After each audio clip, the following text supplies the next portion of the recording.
Allí era un infierno que no pasaban las horas, ni los minutos, ni los días. Y desde el primer momento te decían en 24 48 horas está fuera, 24 48 horas está fuera. Pues.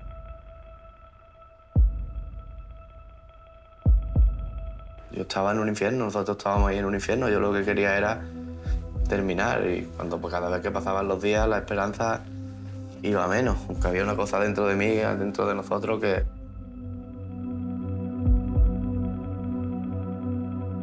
Los días se nos hacían eternos, desde que amanecía hasta que anochecía.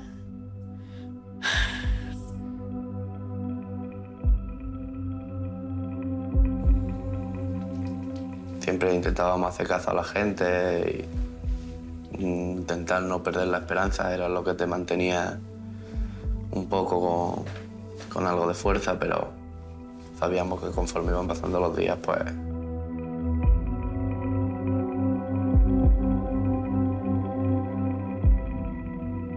Los días pasaban y nada, y seguía allí. Que me tendía en la cama y me tenía que levantar. No podía estar sentada ni tendía. Cerraba los ojos y corriendo veía otra vez eso y intentando no pensar más de lo que estábamos pensando. Y no podía, la verdad.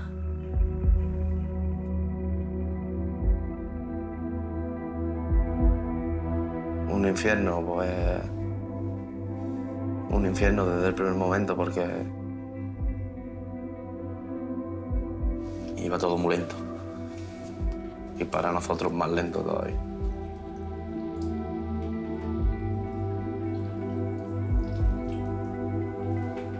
Bueno, que tu hijo vamos a sacar en 24, 48 horas, 24, 48 horas, 24, 48 horas, 24, 48 horas.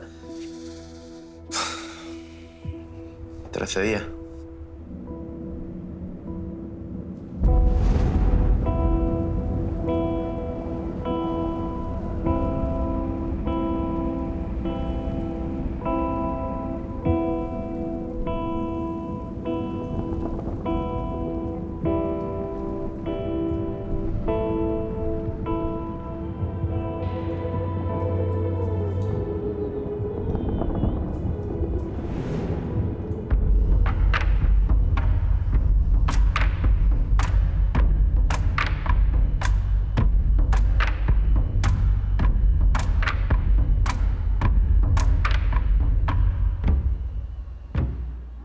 Los primeros días, el reto era sacar a Julen por el propio pozo donde cayó.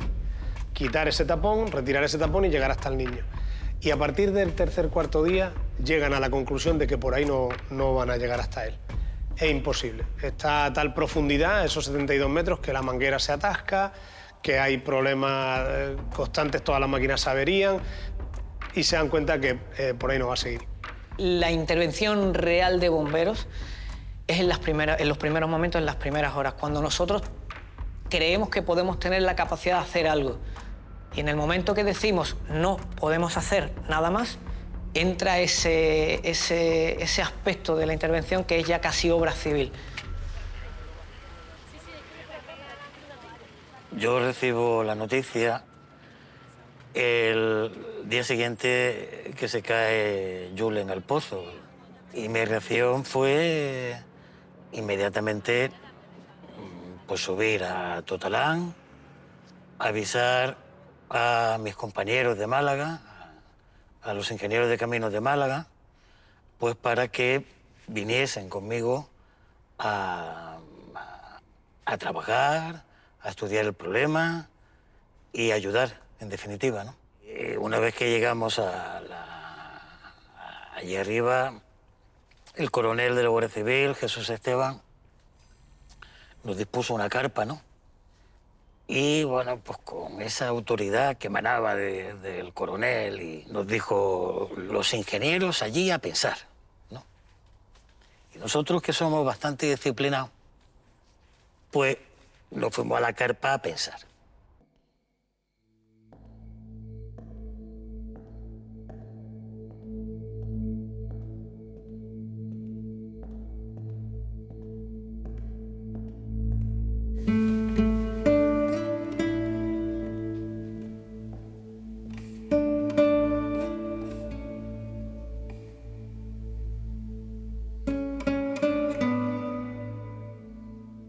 vas haciendo esquemas, vas haciendo algún dibujo de cómo puedes, pues para, en fin, acompañar tu propio pensamiento a una escala lógica, ¿no? A una escala de trabajo y poder sacar conclusiones, ¿no? Primero a analizar como si se tratase de un problema de los que te ponen en cualquier asignatura de la escuela, pues a saber los datos del problema exactamente, ¿no? La profundidad del pozo, que eran 112, 114 metros, que había un tapón a los 71 metros de la boca del pozo, ¿no? Había 30 metros que no sabías que ahí que ocurría, ¿no? O que el niño podía estar en cualquier punto de esos 30 metros, ¿no? Pero lo más inmediato que teníamos era esos 71 metros, ¿no? Por lo tanto, había que llegar ahí. Y además al niño no se le veía porque había un tapón de arena encima que tampoco sabía qué altura podía tener, en fin, cómo se había realizado. Pero había que llegar allí y por tanto teníamos que encontrar un método con los cuales un equipo de rescate pudiera llegar ahí.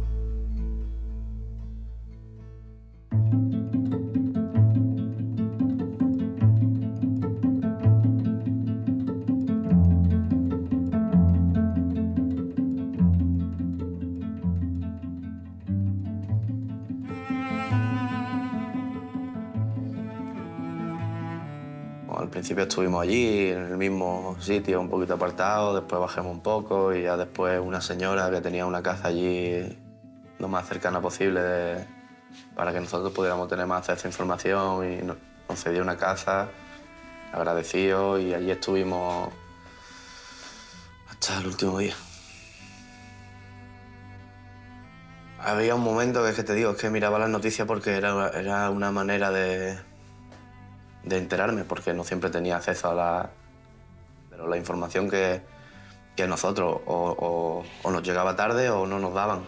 Me enteraba por la prensa. Es que no nos decían nada. La verdad.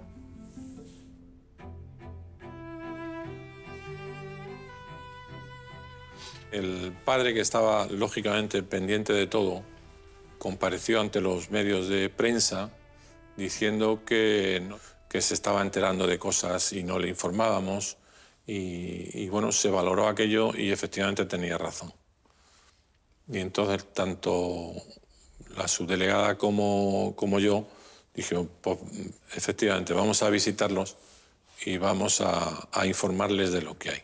La idea era transmitirle todo lo que sabíamos, ser transparentes con ellos y después, lógicamente, pues responder también a sus necesidades de conocer, aunque muchas de las cuestiones no las sabíamos en cada instante, desde luego.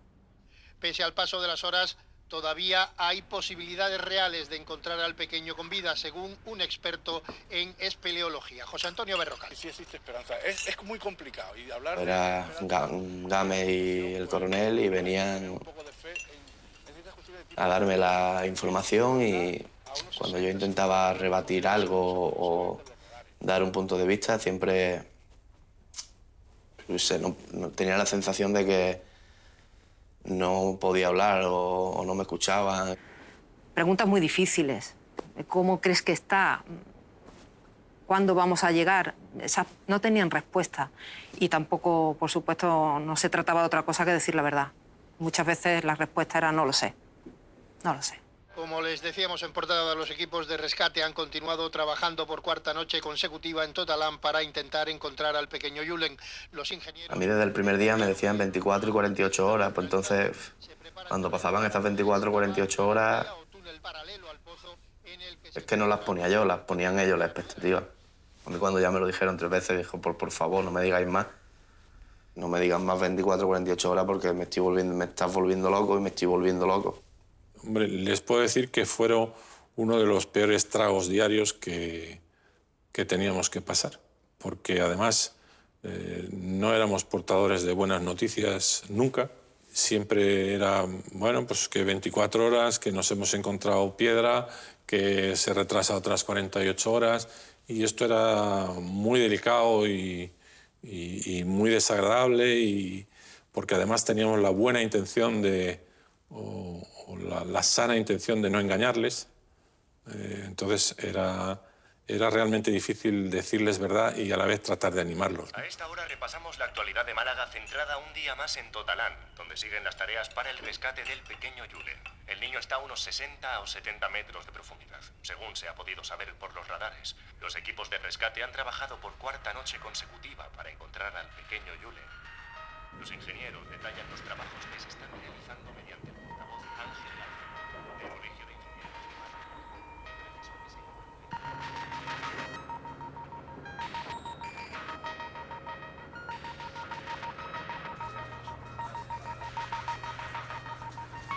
A Julen había que ir a buscarlo. No era solamente facilitarle una evacuación, pero había que llegar allí. Y por tanto teníamos que encontrar un método con los cuales un equipo de rescate pudiera llegar ahí.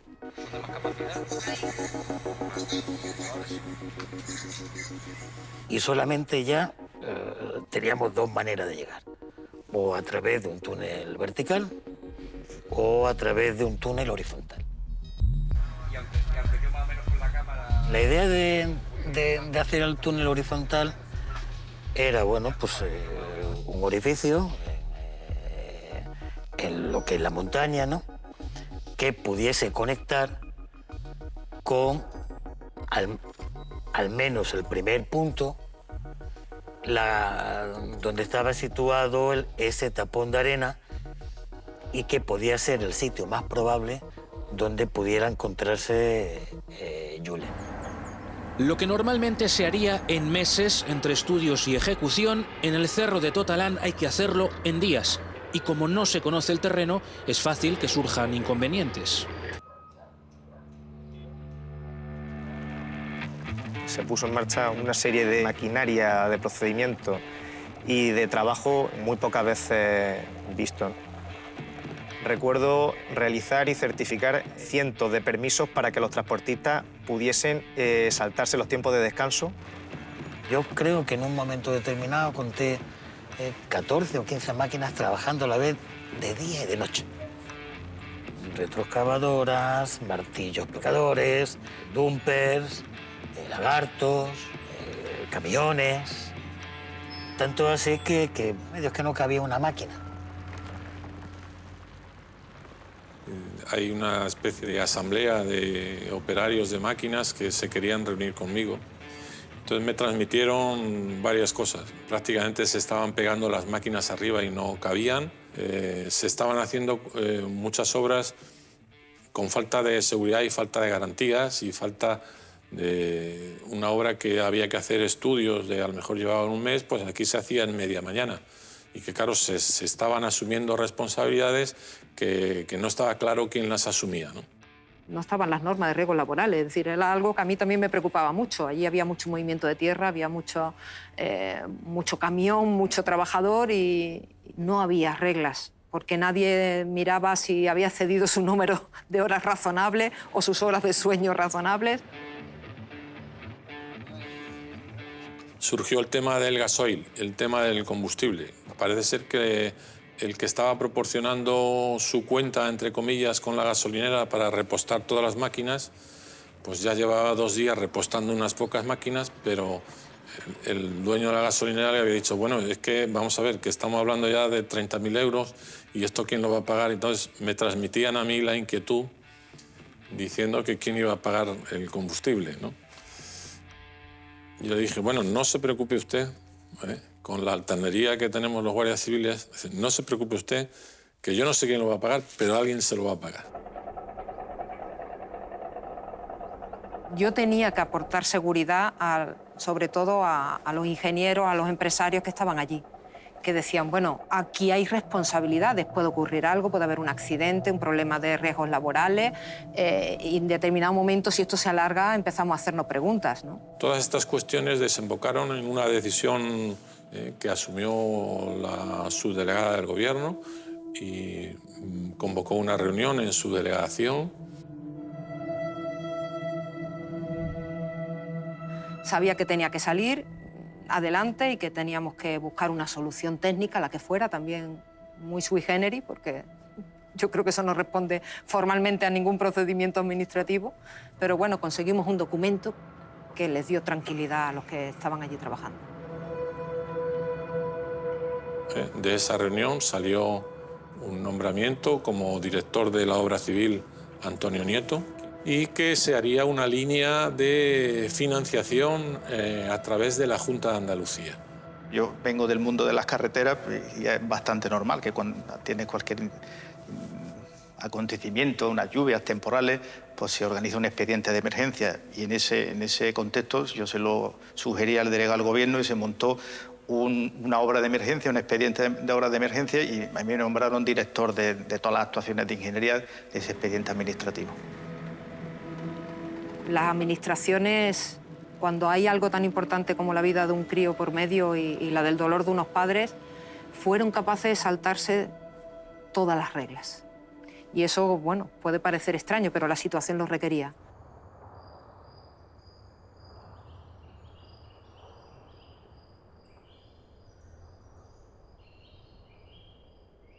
Gente de todo el mundo han hablado cosas que no han debido. Hay gente buena y hay gente mala. En las redes sociales y en todos los sitios. Que yo lo había echado ahí, que yo la he matado, que... Cosas que no debo de escuchar ni de recordar, la verdad, porque me pongo peor. Jamás en la vida podía yo reírme de alguien que pierde un hijo. La vida. Nunca. Ni antes, ni ahora.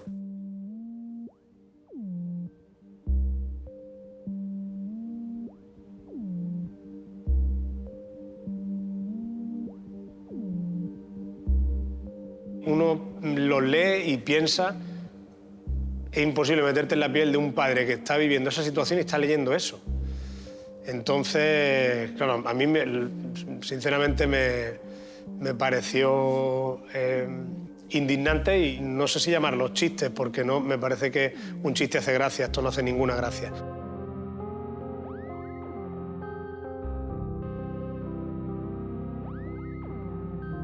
Tontos siempre hay, pero intentar no pensarlo, si veía algo que verdaderamente me hacía daño o quería intentar hacernos daño de otra manera, pues siempre lo hemos puesto en manos de nuestra abogada y nosotros nos intentábamos apartar del tema.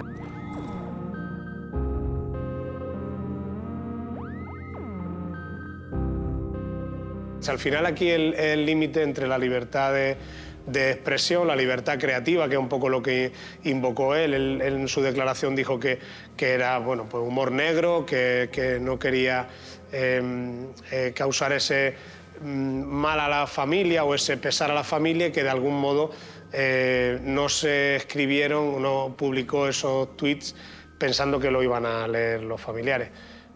Si lo escribes en tu casa y lo pones en un folio, vale, pero si lo escribes en una red social, yo creo que es una ingenuidad, ¿no? Pensar que no va a acabar llegando al destinatario. Entonces, bueno, en eso está, no seré yo quien lo juzgue, pero sí lo va a juzgar el Supremo.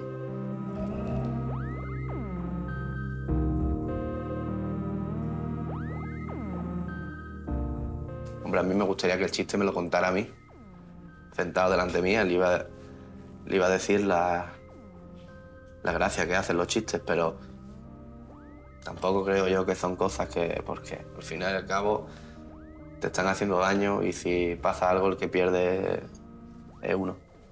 Entonces pues uno intenta dejarlo a un lado y la justicia que haga lo que tenga que hacer.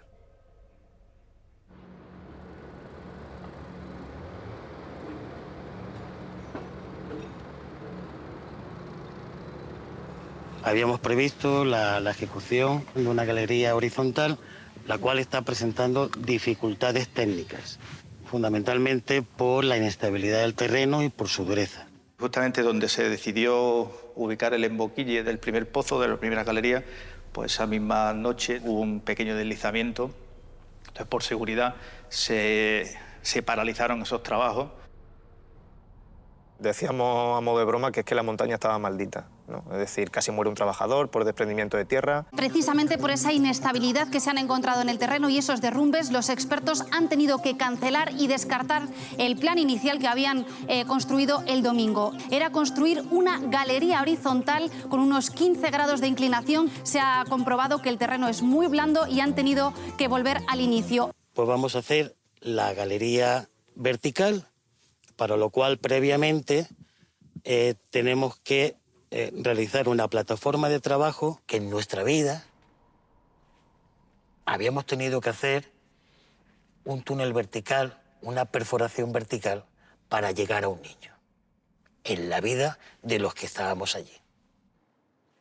Tenemos que hacer una perforación para albergar una tubería metálica que a través de ese tubo podían bajar 2 personas para hacer la conexión hacia el punto donde estaba el niño. Teníamos que encontrar una perforadora que pudiera bajar hasta esa profundidad, ¿no?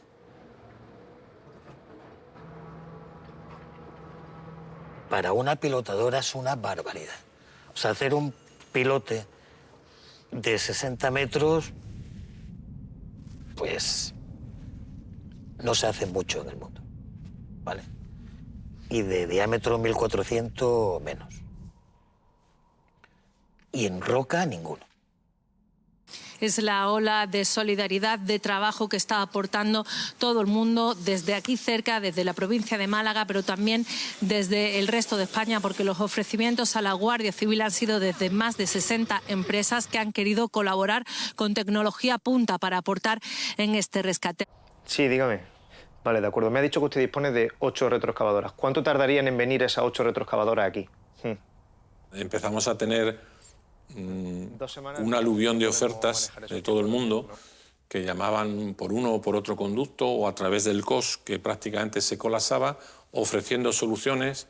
Y lo que hicimos fue designarle un oficial al cual le pasaran todas estas ofertas, un aluvión de ofertas y de propuestas y de maquinaria de todas clases. Fue una de las cosas que me sorprendió de este operativo, la gran solidaridad que yo percibí. Es decir, el recibir una ingente cantidad de llamadas de empresarios, de grupos de empresas, también de particulares que estaban dispuestos a paralizar toda su obra y a poner a nuestra disposición toda su maquinaria con la única finalidad de sacar al niño de ese pozo, ¿no? Recibí llamadas de empresas que se encontraban operando en el extranjero. Recibí la llamada de un empresario que tenía una empresa y toda su maquinaria se encontraba realizando obra en Alemania y estaba dispuesto a paralizarlo desde ya y ponerse en marcha para el operativo, ¿no? Muchísimos ingenieros también, que realizaron bocetos y que nos intentaban convencer de que la fabricación de ese tipo de maquinaria podría permitir sacar al menor en un tiempo récord, ¿no? Evidentemente, cuando preguntábamos ¿cuánto tiempo se puede tardar en fabricar la máquina que usted propone? Pues en el mejor de los casos no íbamos a meses, ¿no? Decíamos que eso no...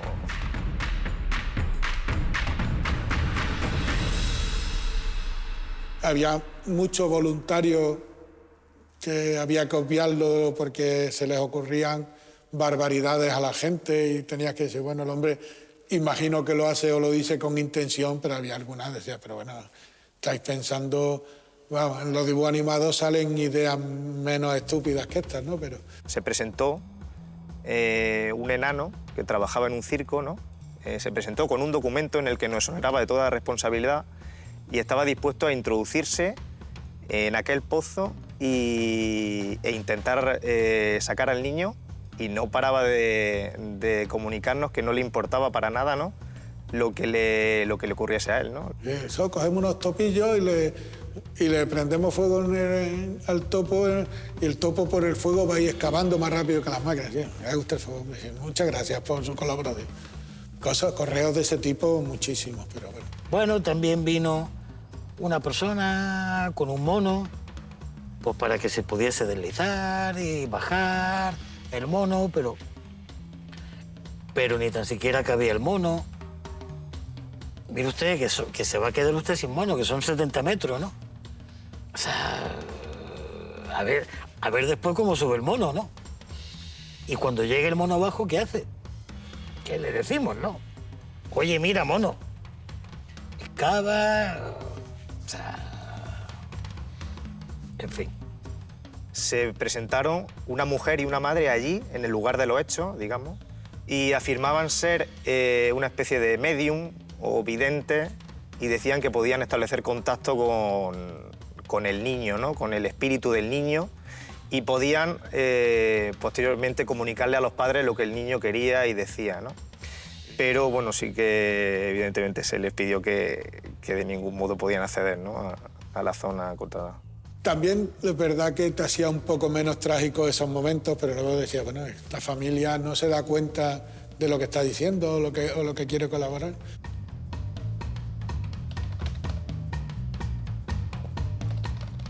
Ha sido la primera situación en mi carrera profesional en la que no sabía cómo salir de ella, es decir, no encontraba ningún tipo de solución para lo que estaba ocurriendo allí, ni se preveía ninguna tampoco a corto plazo, ¿no? Sí, teniente Andrés Palomar, al mando del rescate, sí. Sí, dígame. No, eso no es viable. No, ya se ha intentado, eso no... No.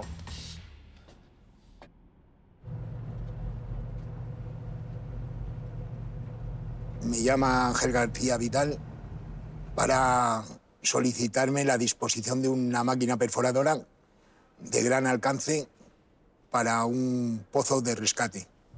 Indudablemente, al tratarse del tema que era, no dudé en poner todos los medios a disposición que tiene la empresa.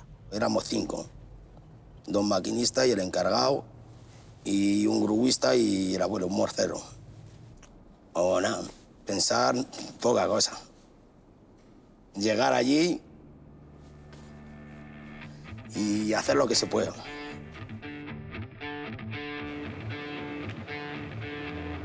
La máquina estaba trabajando en una obra de la M40 y se dispuso en ese momento a desmontar la máquina de manera inmediata y se buscaron los transportes necesarios para poder llegar a tiempo.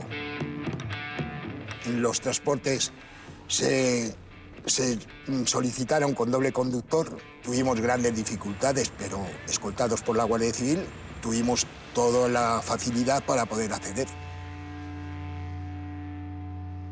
Como la pilotadora de la M40 que venía para acá, solamente podíamos llegar hasta 60 metros, pues previamente necesitamos hacer un movimiento de tierras.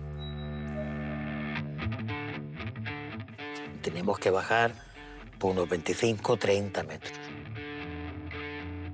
Un movimiento de tierras que se convirtió en un movimiento de tierra de 45.000 metros cúbicos.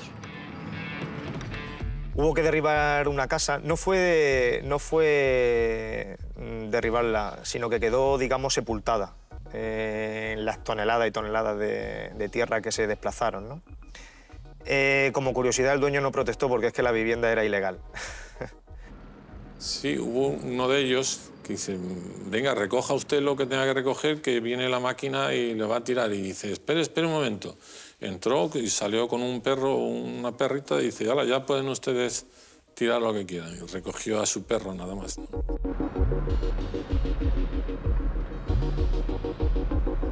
Necesitaban una máquina para perforar y llegó como una reliquia. La Guardia Civil les había acompañado por toda la carretera y cuando llega al camino la máquina no puede subir. El camino ya lo habían acomodado para el resto de máquinas, pero es que era tan grande y pesaba no sé cuántas toneladas que no podía subir. Se quedó abajo, volvieron a hacer el camino hasta que consiguió llegar. La máquina entró, pero fue remolcada por un bulldozer de los que teníamos trabajando haciendo el movimiento de tierra, porque era imposible que subiera, imposible. Todo el viernes prácticamente se empleó en subir la tuneladora hasta arriba. La sensación que teníamos allí era de que todo lo que podía salir mal, salía mal.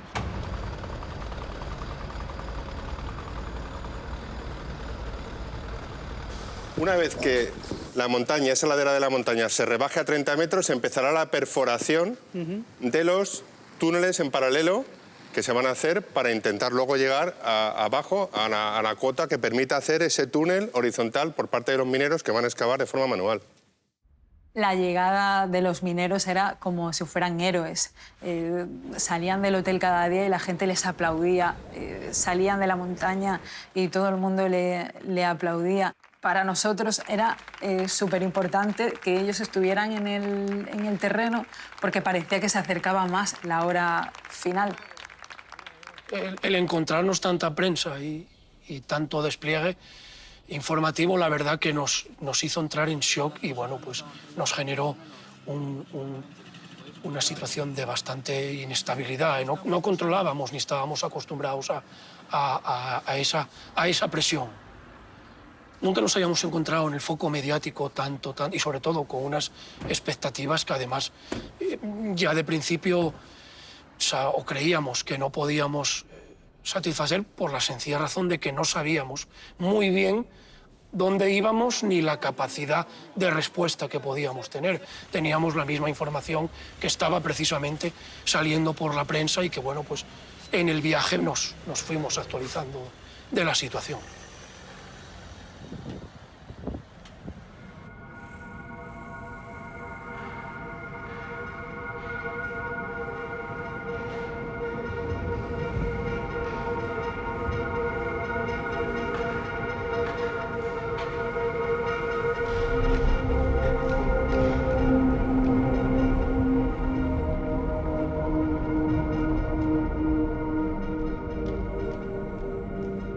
Había que llegar hasta Julen. Por lo tanto, se tenían que meter personas por ese túnel vertical, ¿no? En un herrero de la provincia diseñan una jaula por la cual les iban a descender la Brigada Minera y Guardia Civil y bomberos. La jaula, primeramente, el diseño lo trajo Julián. Julián es del consorcio de bomberos. Él dice que lo soñó por la noche y al día siguiente trajo el diseño hecho a boli en un papel para ver si nosotros éramos capaces de hacerlo.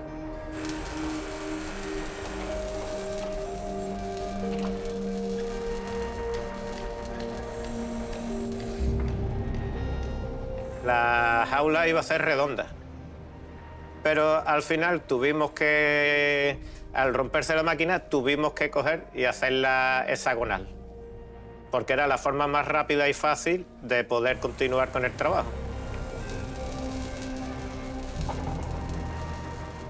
Llamamos a los mineros porque queremos que vean la jaula, pues está lo que es la estructura básica, está hecha, por si ellos necesitan que acondicionemos algo acorde a su trabajo, si quieren ver que hay que hacer una modificación.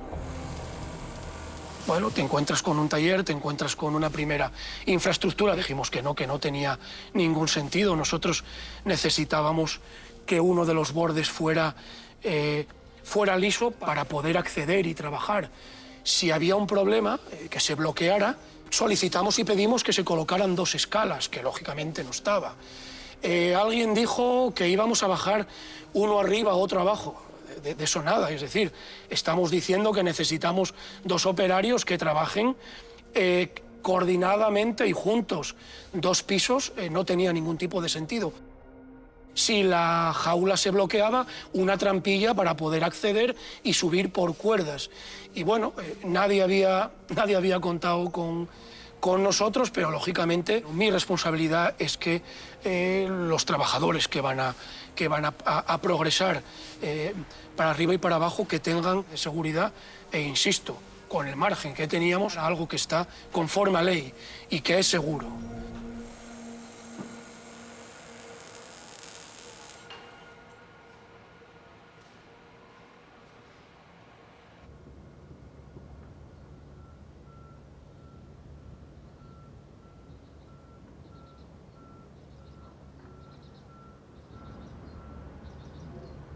El sábado es cuando damos por finalizado el movimiento de tierras y empezamos a hacer el túnel separados 3,50 metros entre el pozo donde se cayó Julen y el eje del túnel vertical que nosotros estábamos haciendo.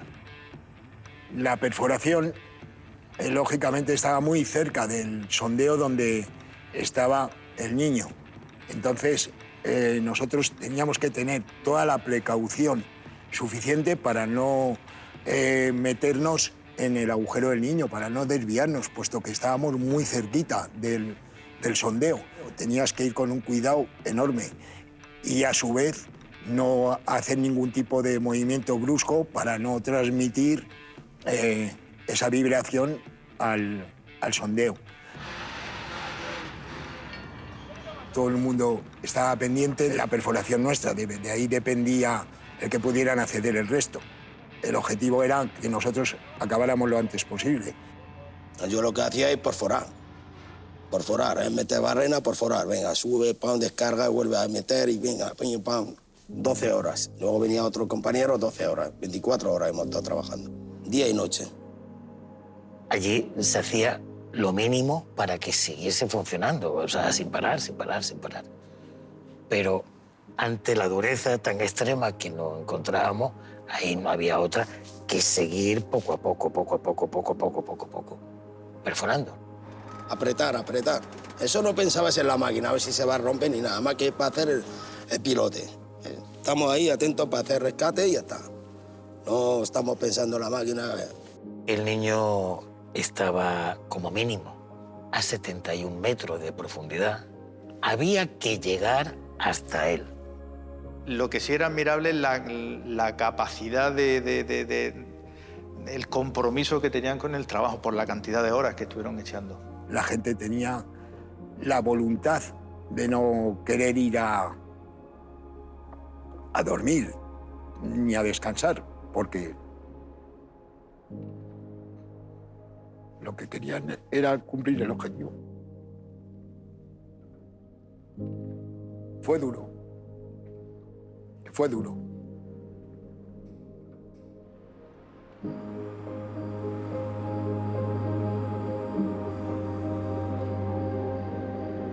No había familia, no había deberes, no había... Yo pues firmaba deprisa y corriendo a primera hora de la mañana lo que me dejaban imprescindible que tenía que firmar yo para ir corriendo allí, ¿no? Hasta muy altas horas de la madrugada en que dormía 2 horas. No era una obsesión, pero era como si estuvieras dentro del pozo, lo decíamos así coloquialmente, ¿no? Y que nos costó salir del pozo, ¿no? No podía dormir, yo no podía dormir. Yo me iba al hotel por la mañana, desayunar, encendía la tele, a duchar y a ver la tele. A ver a qué hora llega, para que me vaya a la obra. Lo que quería estar en la obra. Ahí, a perforar, venga, lo que haga falta, echar una mano. Todos los maquinistas que estaban allí estaban pensando que su propio hijo estuviese abajo. Y eso la verdad que es una motivación enorme.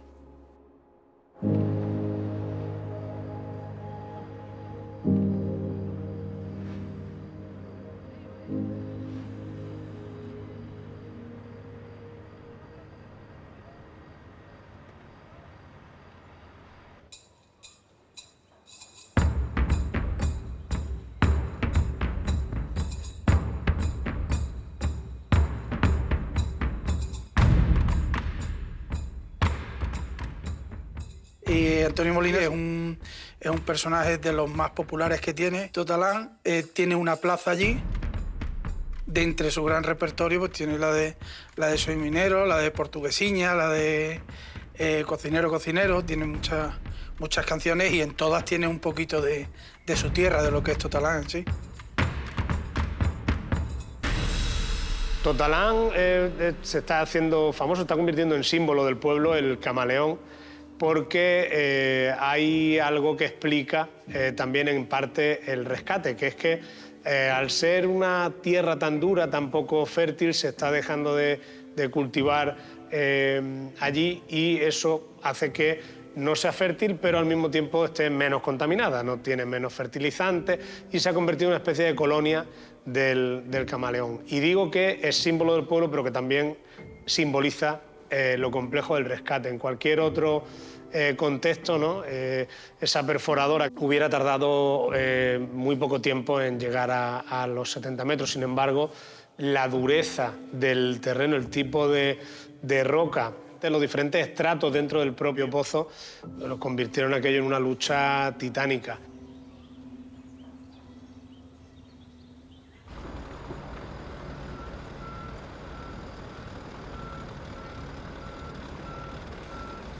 Cuando estábamos perforando esquistos, pues se avanzaban del orden de 4 o 5 metros por hora y cuando llegaban las cuarcitas avanzábamos 40 centímetros en una hora.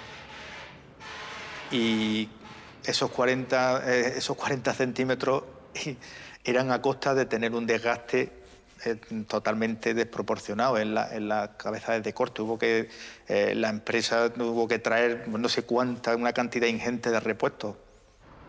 Eso además que era bolos, piedras y de vez en cuando iba bien, pam, descargaba rápido, pipa, llenaba y de vez en cuando ya era más duro, apretaba la máquina, le costaba más, gastabas dientes.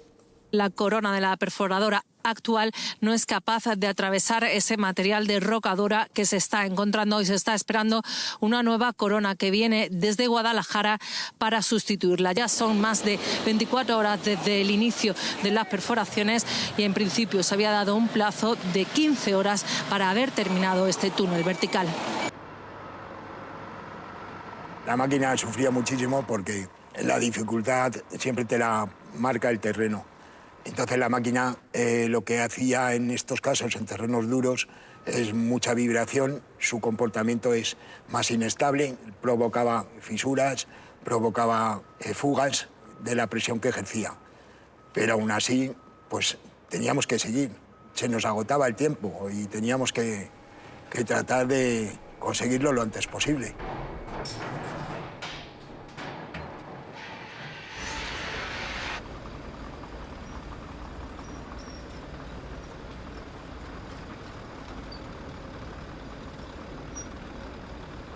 El ruido era impresionante, retumbaba a kilómetros. Si sonaban las máquinas, era que se estaba avanzando. Y si paraba, era que algo se había roto.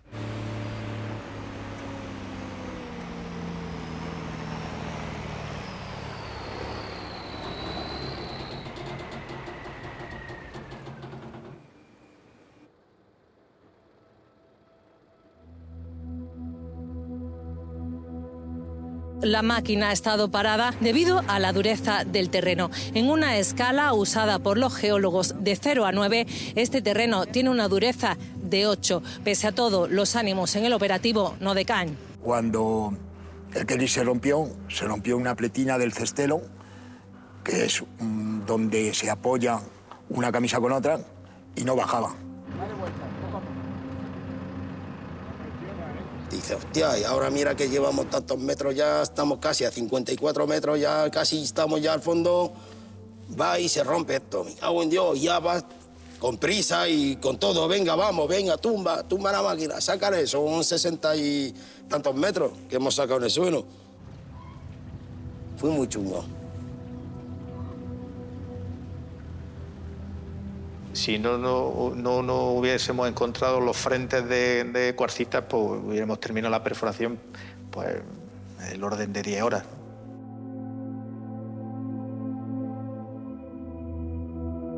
Desde fuera era terrible, porque la sensación era cuándo van a venir con una buena noticia, es decir, ¿esto qué es? Que se repetían un día tras otro, y aquello seguía pasando y cuando no era un problema con la perforadora, era que se rompía una broca, era que había que cambiar los dientes de la máquina porque se habían roto, era porque la máquina se había averiado y había que traer una nueva. Cuando ocurren estas cosas, hay un silencio absoluto. El personal es el que de alguna manera lo vive consigo mismo, independientemente de que las miradas, la desmoralización, pues se ven, se notan, pero tenías que seguir porque ahí había una criatura y luchábamos por sacarla adelante lo antes posible.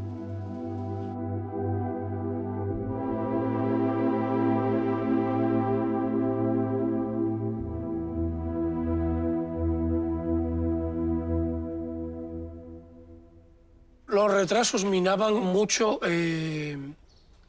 la capacidad, digamos, de el ser medianamente optimistas, porque veías que era un día tras otro. Había momentos, lógicamente, de bajón. No te sientes útil, efectivo. Somos un grupo de rescate inmediato. Generalmente nosotros somos primera intervención. No estamos hechos para esperar. El equipo de rescate de mineros, que los conocí, y personas impresionantes, de corazón, de carácter, de trabajo, personalidad. Recuerdo que había uno que me miraba y miraba al sitio como diciendo, dejarme ir ya.